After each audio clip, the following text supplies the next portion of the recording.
Olá, queridos, a paz do Senhor Jesus. Paz. Na semana passada nós meditamos sobre o texto de Mateus capítulo 7, a partir do versículo 24, que nos ensinou sobre a importância de nós estarmos firmados sobre a rocha. E ali nós falamos justamente sobre a importância de nós sabermos, de nós termos esta certeza de que firmados sobre a rocha, ainda que nós tenhamos Jesus nas nossas vidas, ainda assim nós teremos que enfrentar intempéries, dificuldades, tempestades. Segundo o texto, a palavra de Deus diz que tanto na vida daquele que estava firmado sobre a rocha, quanto na vida daquele que não estava, caiu a chuva, transbordaram os rios, sopraram os ventos e deram contra aquela casa, e ela não caiu, porque tinha seus alicerces na rocha.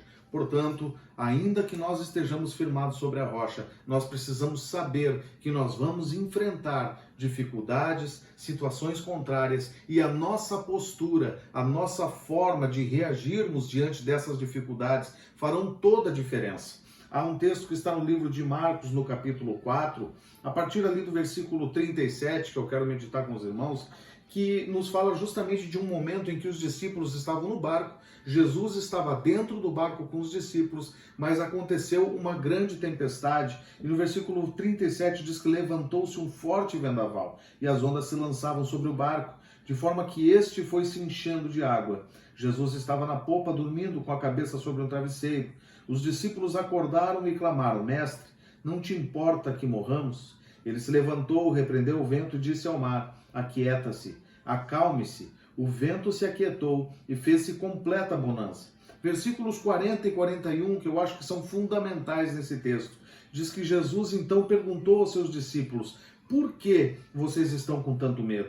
Ainda não têm fé? No versículo 41 diz: eles estavam apavorados e perguntavam uns aos outros: quem é este que até o vento e o mar lhe obedecem? Irmãos, aqui eu aprendo que a sua postura diante das surpresas desagradáveis da vida revela o nível da sua fé, gerando um testemunho que pode inspirar ou desencorajar as pessoas que andam com você.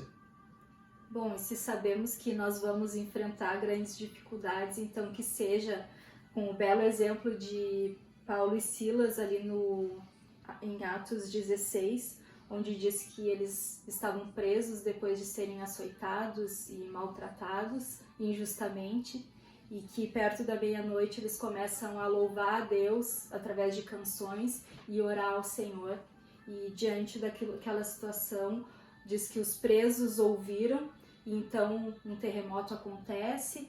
E interessante que no texto diz que o carcereiro, ao presenciar aquela situação,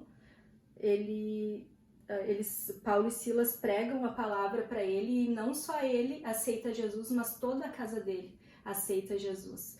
E como é interessante, como é maravilhoso a gente saber que as nossas atitudes podem aproximar outras pessoas de Jesus. Como é interessante a gente saber que, nesse caso aqui, foi uma grande dificuldade, mas nós também podemos aplicar nas pequenas situações que acontecem conosco no dia a dia, quando alguma situação não sai de acordo com o que a gente imaginou que deveria ser, seja no emprego da gente, seja na igreja, seja no nosso casamento, seja na nossa família. O nosso posicionamento, ele vai inspirar outras pessoas a ou conhecerem Jesus ou se aproximar mais ainda de Jesus. Porque muitas vezes acontecem as coisas na vida da gente e nós murmuramos, nós desanimamos, nós ficamos perguntando para Deus: ai Deus, por que está acontecendo isso comigo? E aí depois que a tempestade passa, depois que a dificuldade acaba, aí nós: ai, glória a Deus, aleluia. E poderíamos ter evitado essa murmuração, né? Então a gente precisa realmente vigiar e se posicionar diante de Deus, não somente quando a dificuldade acaba, mas principalmente enquanto nós estamos passando por ela, porque isso vai fortalecer a nossa fé, vai agradar a Deus e também vai inspirar outras pessoas a se aproximarem mais de Deus. Amém. O seu posicionamento diante das tempestades pode transformar desafios em experiências inspiradoras.